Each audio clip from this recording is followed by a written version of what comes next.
जो करेंसी का सिचुएशन है, डिप्रिसिएशन हो रहा है और सामने डॉलर इंडेक्स की जो सिचुएशन है उसको देखते ही थोड़ा सा हम समझने की कोशिश करते हैं सर कि कैसा सिनेरियो बन रहा है हमारे इंटरनेशनल बिजनेस में।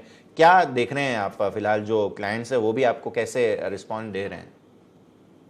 सर फिलहाल तो थोड़ा नेगेटिव इम्पैक्ट हो रहा है, क्योंकि हमारा बिजनेस मॉडल ऐसे है कि हम 95 to 96 7% रॉ मटेरियल्स और सोर्सिंग है वो चाइना से करते हैं, और वो पूरा डॉलर में होता है।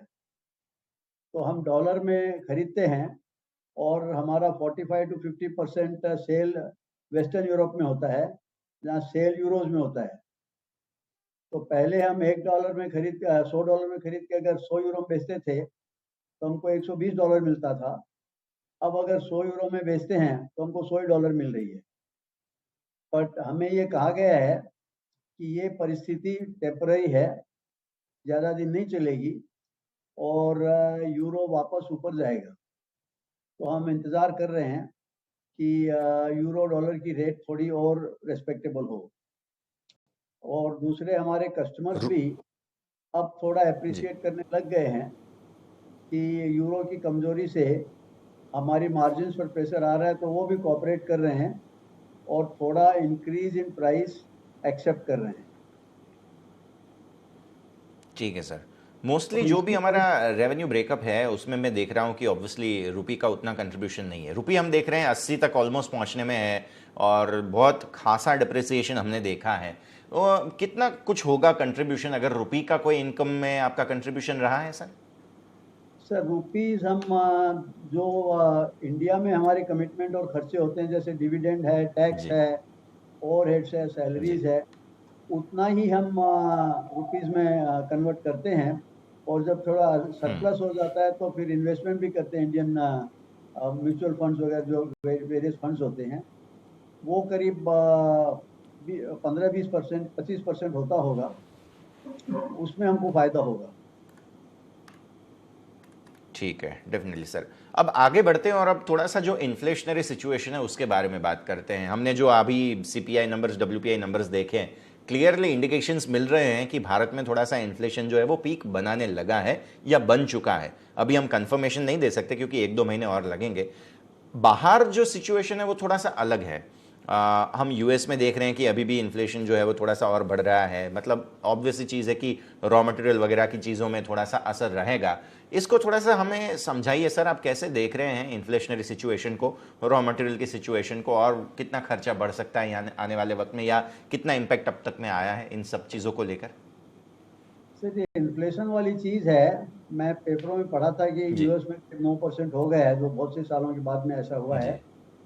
मगर ये चीजें हमारे प्रोडक्ट्स की प्राइसेस पर कोई ज्यादा असर नहीं लाती है। और हमारे जैसे हमारे जो एग्रोकेमिकल प्रोडक्ट्स है, जो कन्वेयर बेल्ट्स हैं, उनकी प्राइसेस पर, और हमारे कस्टमर्स इस चीज़ की शिकायत नहीं कर रहे हैं कि वहाँ पर महंगाई बढ़ रही है और इन्फ्लेशन बढ़ रहा है। देखिए वहाँ के जो ठीक है, मतलब व्यापारी हैं बड़े मैच्योर्ड हैं, और वो समझते हैं पूरी चीज़ें, उनको ज़्यादा समझाने की ज़रूरत नहीं पड़ती है, and they are very cooperative. Definitely sir. तो थोड़ा सा जियोग्राफी वाइज आप हमें समझाने की कोशिश करेंगे, क्योंकि यूरोप के थोड़े से अलग सिनेरियो हैं, हम देखें यूएस के थोड़े से अलग सिनेरियो है, चाइना की अगर बात करें तो वहाँ तो कुछ और ही माहौल है, जैसे कोरोना वगैरह की वजह से कुछ अलग ही सिचुएशन चल रही है। तो थोड़ा सा जियोग्राफी वाइज आप समझाएंगे हमें डिस्ट्रीब्यूशन कैसे हो रहा है ये? सर पहले तो चाइना की बात करता हूँ। चाइना में जहाँ जी थोड़ा सर। बहुत कोविड वगैरह होता है, वो मेरे ख्याल से मीडिया बहुत बड़ा मैग्नीफाई कर देता है। संघाई में लॉकडाउन वगैरह हुआ था, पर चाइना इतना बड़ा देश है और इंडस्ट्रीज वहाँ चारों तरफ फैली हुई है कि संघाई के भी जो लॉकडाउन वगैरह हैं उसमें हमें थोड़ा फर्क पड़ा, क्योंकि शिपमेंट्स कई संघाई पोर्ट से होते थे। बट एक्चुअली चाइना के कोविड से हमारे सोर्सिंग में बहुत कोई भी ज़्यादा असर नहीं आया है। We were still able to get our products on time, and shipments भी मोर और लेस होते थे। सिर्फ जो इंटरनेशनल शिपिंग कंपनियां हैं वो जहाज प्रोवाइड नहीं कर पाती थी, तो जहाज की कंपनियों की वजह से डिले होता था। कई बार चाइनीज पोर्ट्स पर हमारा माल 3-3, 4-4 हफ्ते पड़ा रहता था waiting for the shipping space. अब वो भी इम्प्रूव हो रहा है और जहाज भी मिलने ज़्यादा चालू हो गए हैं और ये फ्रेट की रेट है वो भी कम हो रही है। That is a positive sign, वो हमारे लिए पॉजिटिव साइन है। और यूरोप में आज भी डिमांड पिछले साल की अपेक्षा थोड़ी सुधार में है। यूरोप में डिमांड अच्छी है और सेल भी अच्छा हो रहा है। यूएस में थोड़ा स्टैग्नेंसी है क्योंकि वहाँ पर वेदर जो है वो एग्रीकल्चर के फ्रेंडली नहीं है। कहीं पर बहुत ज़्यादा ठंड पड़ रही है, कहीं पर बहुत ज़्यादा तूफान और बारिश हो रही है, मगर वो भी टेम्पररी है। मेरे ख्याल से वो सुधरेगा। ठीक है सर। अब थोड़ा सा एग्रो नॉन एग्रो दोनों की बात करते हैं सर। नॉन एग्रो पर्टिकुलरली थोड़ा सा ज़्यादा हम बात करना चाहेंगे ग्रोथ के एस्पेक्ट से, कैसा सिचुएशन दिख रहा है यहाँ पर। और जैसे एक्सपोर्ट मार्केट की बात हो रही है तो ऑब्वियसली फ्रेट रेट्स वगैरह भी थोड़ा सा कंट्रोल होने लगे हैं, तो इससे सेंटिमेंट में कितना बदलाव आया है सर? सर यूरो का सॉरी नॉन एग्रो है, उसमें फ्रेट जी का परसेंटेज एग्रो की अपेक्षा काफ़ी ज़्यादा हो जाता है। तो वहाँ जी। पर कस्टमर्स हैं, वो शिकायत करते हैं कि बहुत महंगा हो गया है और हमें थोड़ा बहुत उसके लिए उनके साथ कोऑपरेट करना पड़ता है। फ्रेट का हम थोड़ा खुद शेयर करते हैं क्योंकि फ्रेट भी कम से कम 10 गुना बढ़ गया था।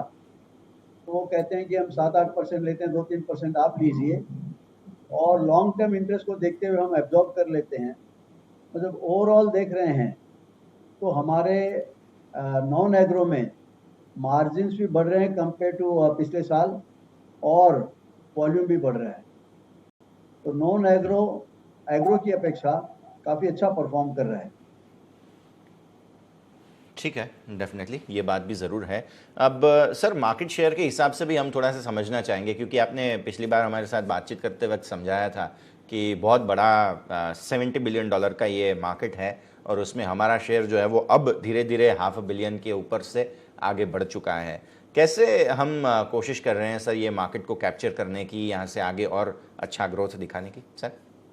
सर सबसे पहले मैं कहूँगा $500 बिलियन के ऊपर नहीं बढ़ रहे हैं, हम $500 बिलियन के नज़दीक जा रहे हैं और हो सकता है कि बिल्कुल, ओके। नियर फ्यूचर में बढ़ भी जाए। और बिल्कुल, हम आशा ये करते जो हैं। $500 बिलियन है कंपेयर टू 70 जी बिलियन, ये दिखाता है कि हमारा मार्केट जी। शेयर कितना छोटा है। पोटेंशियल बहुत बड़ा है, स्कोप बहुत बड़ा है। इसके लिए हम नए नए और रजिस्ट्रेशंस ला रहे हैं और उन्हीं रजिस्ट्रेशंस में नंबर ऑफ क्रॉप्स को बढ़ाते जा रहे हैं। इन दोनों फैक्टर से हमारा वॉल्यूम बढ़ेगा और हमारा बिजनेस बढ़ेगा। ठीक है सर। रजिस्ट्रेशन की सर आपने बात की, मैं ऑब्वियसली वहाँ पर भी आना चाहता था। डील पाइपलाइन के बारे में थोड़ा सा बताइए सर, कैसे आप आगे बढ़ रहे हैं यहाँ से, और ये जो रजिस्ट्रेशंस की आपने बात की है पर्टिकुलरली उसके रेफरेंस के हिसाब से भी हम यहाँ पे समझने की कोशिश करें सर। देखिए हमारे बिजनेस मॉडल का रीढ़ की हड्डी है, बैकबोन है वो जी रजिस्ट्रेशन है और हम जी उस पर सर। बहुत कंसंट्रेट करते हैं, हमारे टाइम इन्वॉल्व करते हैं और फंड्स भी इन्वॉल्व करते हैं। पहले हम 100, जी सर। 150, 200 करोड़ रुपए साल के रजिस्ट्रेशन पे खर्च करते थे। अब हम बढ़ के 400, 450 तक पहुंच गए हैं और हम जानते हैं कि इसी की वजह से हमारी कंपनी की ग्रोथ होगी और हम पूरे लगे हुए हैं इस पर। ठीक है सर, डेफिनेटली, और बहुत अच्छे से आपने सारी जानकारी दी है। बस आखिर में थोड़ा सा मार्जिन्स को लेकर मैं गाइडेंस समझना चाह रहा हूँ। अगर आप गाइडेंस दे सकें तो, जिस तरीके का इंटरनेशनल सिनेरियो, भारत की चीज़ें, रॉ मटेरियल सब मिलाकर गाइडेंस आप मार्जिन पे आगे के लिए दे सके तो सर, मार्जिन्स कैसे देख रहे हैं यहाँ से आगे? आखिरी सवाल मेरा।